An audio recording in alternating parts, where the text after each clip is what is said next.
Man, it'd be way too loud in that environment. I had no choice but to bring it back on down here in the real space. No gimmicks, neon. I really appreciate you pulling up still. Oh man, so if you ain't subscribed, do so. Last week, man, I suffered a loss in the family. You know what I mean? And it was a little rough for me. So we had some real nice moments that I can't really remember all of them with, but Bianca beating three people, make her look super strong, defeating the odds and such. That was the deal with the bull. And then we got the 6-man tag match for WrestleMania Fallout. So, we just those are the two big things coming out of last week outside of all of the NXT releases. So, the main names that stood out to me were Dexter Lumis, obviously. I liked him back in the 1.5 days. And then, obviously Dakota, I was actually a little hurt off that one. But knowing that she wasn't going to choose to, stay with the company, it made it a little easier to know that she's moving on, possibly make herself a little better, and then, come on back. And obviously, well, maybe not so obviously, but I was rocking with Biv Nasty from the gate, man. Like, Malcolm Bivens moving on.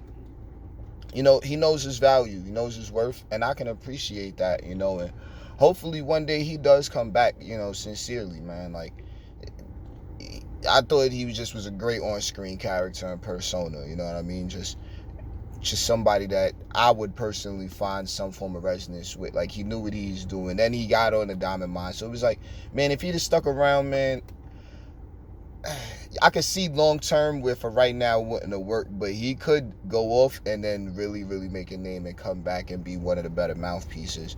You know what I'm saying? Or possible megaphones, you know what I'm saying, for whatever superstars he's going to be bringing up, man. So there go that. And the rest of them that I can't really remember right now, it's it's just unfortunate, but the product has to move forward. And it doesn't hurt as bad to know that, of two of the three, they wasn't choosing to renew. You know what I mean? They just, it hurts with Dexter Lumis, but he wasn't a fit. I think he could have fit on the main roster, but where at? You know what I mean? He has so many different elements to him, and I'm pretty sure that he could have been really, really, really good, but, this is outside of our hands at this point, especially. So, there go that.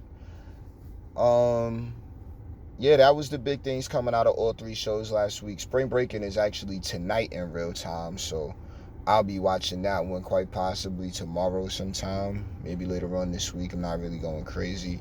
NXT right now is it's in its own fold for me, so I'm gonna begin to really approach it in that manner and regard, and I mean this is for the most positive and just for lack of a better word, nutritious,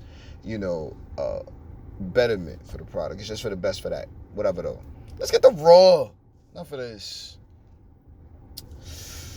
Alright, so this 6-man tag business, I mean, we all done heard it in the different parts of the community. It's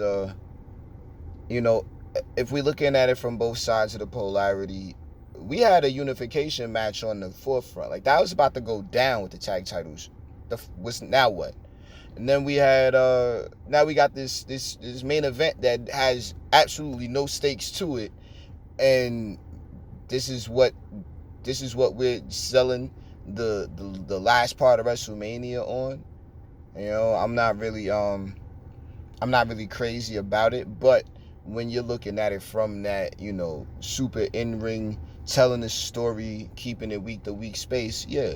Who's going to beat Roman Reigns? Who's going to pin him to look strong? Because somebody got to pin somebody to look strong, and if they get pinned, they look weak. I never thought that Drew McIntyre wasn't a candidate. I still think it's a little too soon, but at the same time, it's really not, because SummerSlam is around the corner. We could also save these titles, or the unification of the titles, for SummerSlam. I get it.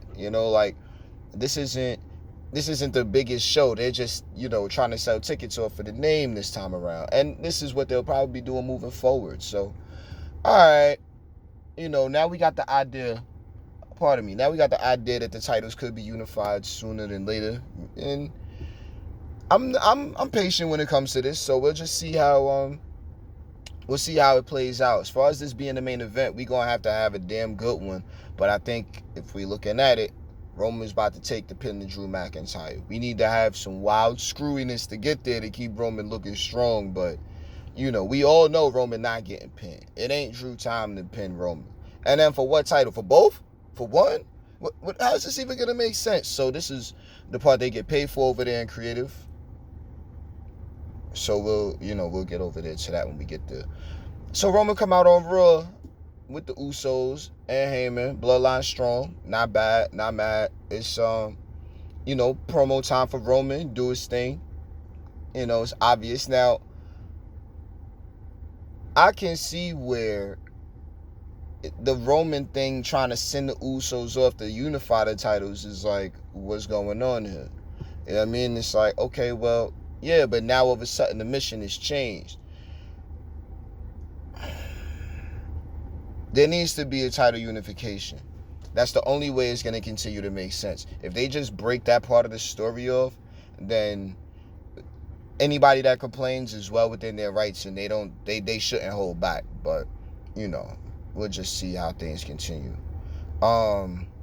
Roman did the acknowledgement, then got RKO with the RK Bro, and then I thought that was cool. So after that, I didn't really get to see Raw. I watched it on Hulu. It was, pretty solid in the moments that I got to see, but I know it was a lot of other nonsense to fill up 3 hours, such as, I mean, like Veer Mahan and Vern Hansen. Don't know what's going on there. Veer's still taking on nobodies, so that means somebody that would be trusted to babysit him isn't, gonna babysit him yet because he doesn't seem too ready in the ring. I'm not getting to see him, but there's still so much hype around him. They need another big man that's not Omos. I mean, let's just see how it continues. You know what I mean? I'm not going crazy right now over this Veer thing. He looked intense one week, then we called it, then he started looking real crazy, and it's like, no. He was good the first way. Don't continue doing it, turning up, because that's not going to help nothing. You know what I'm saying? Like, that's just going to make him continue to take on these enhancement talents.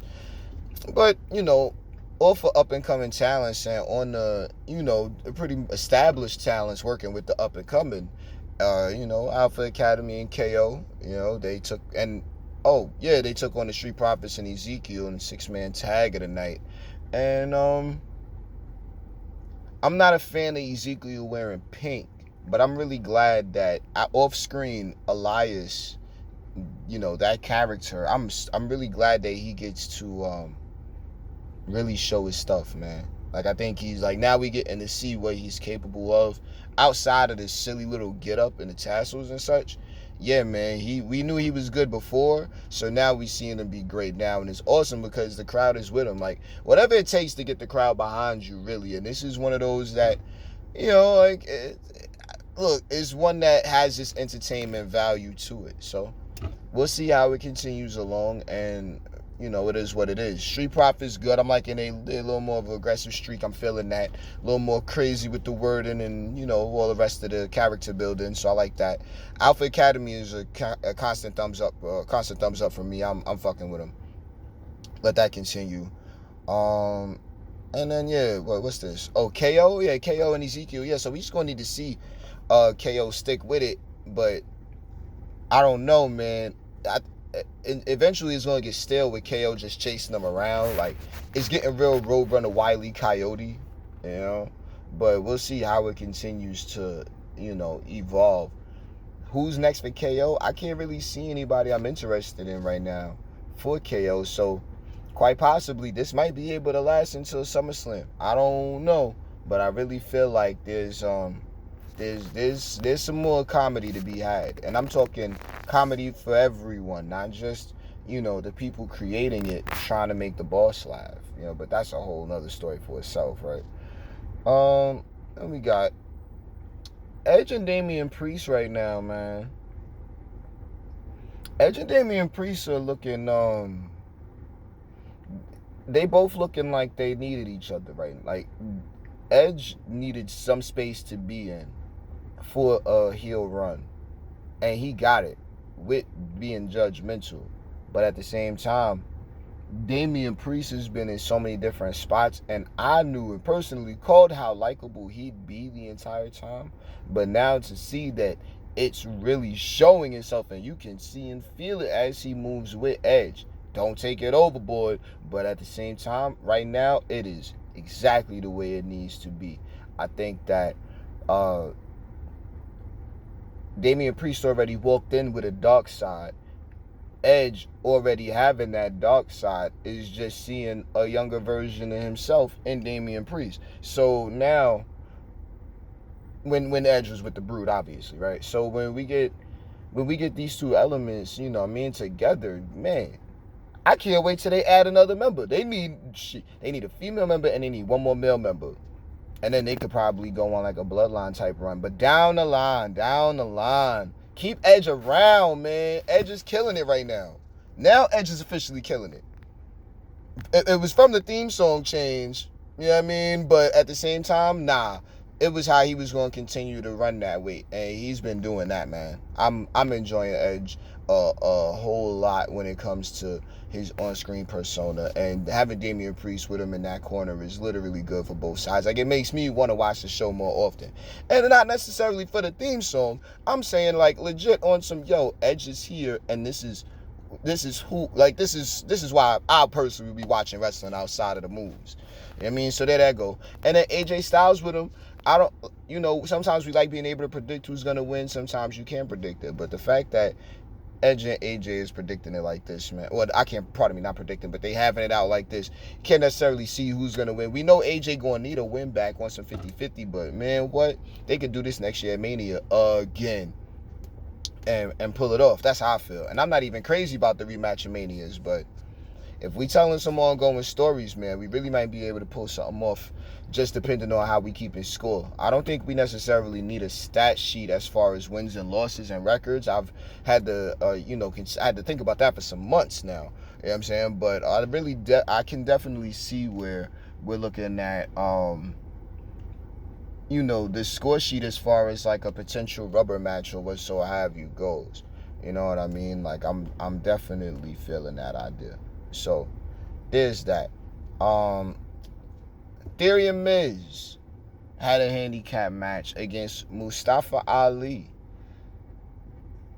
I'm glad that whatever took place between Mustafa Ali and management was able to be respectfully cleared up, hopefully.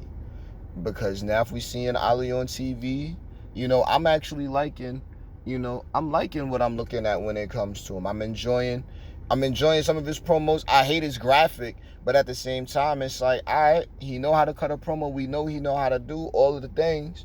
You know what I'm saying? So it really comes down to now, whenever they pull the trigger on whatever's next for him.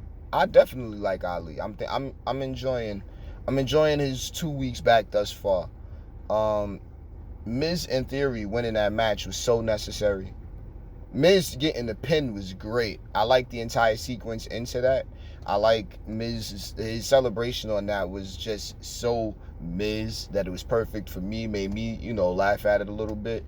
And then, look, I don't like Theory putting over this whole, blah, da, da, da, McMahon thing. Like, we all know he running with Vince, but at the same time, like, chill, bro. Theory should already know how to move on his own. You know what I mean? Just on some, like, smooth, open honesty. Like, we know he know how to run on his own, you know what I mean? But be a little more classy with how you add that element in, like, oh yeah, and I think I could actually get you a pencil. And just like, don't, like, the elder's not supposed to be accessible like that. You know what I'm saying? So that ups Theory automatically. You know what I'm saying? But there go that. Like I said, I thought that whole thing was funny. If we gonna fill up some more bullshit time while we talking about this,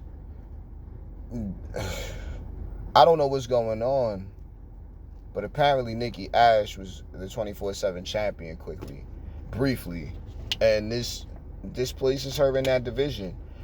I don't know. I seen a quick rumbling real fast. I didn't even look into it, but I'm hearing she might be stripping the gimmick.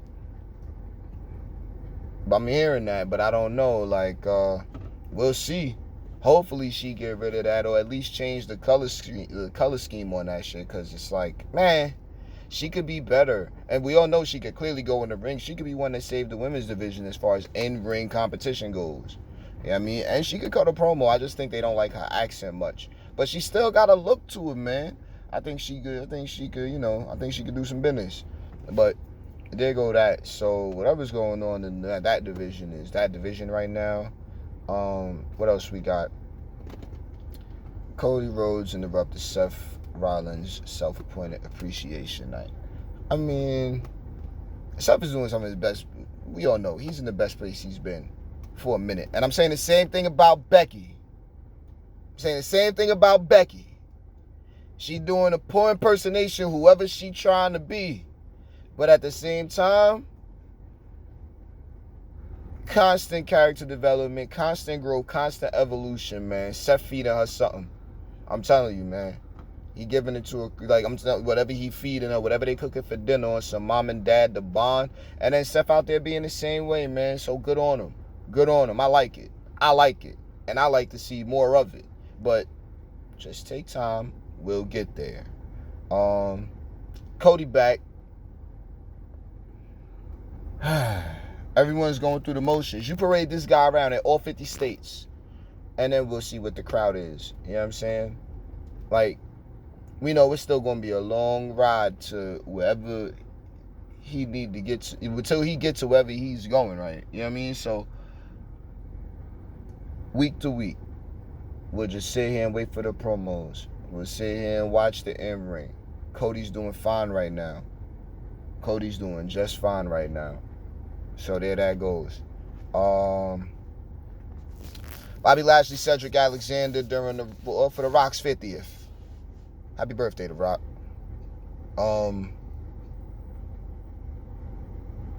I wasn't mad at it. You know, it went the way it was going to go. I'm not against none of it. I feel like Bobby Lashley needs to beat Omos in this to, you know, keep the hierarchy correct. Because Omos he's not the most believable. You know what I'm saying? Even still, him and MVP could definitely move in some space. I feel like Bobby Lashley needs to beat Omos, go off to the U.S. title picture for now. And then the U.S. title picture needs to be really highlighted more so since Roman's running with both of the other ones. Like, you got to use what you got to get more of what you want. You know what I mean? So Omos goes chasing after Lashley in the United States Championship. Lashley loses to Theory after he beats Omos, but then just to keep it whatever, I guess Omos might be able to beat Theory eventually, and then Bobby Lashley could run and get it back.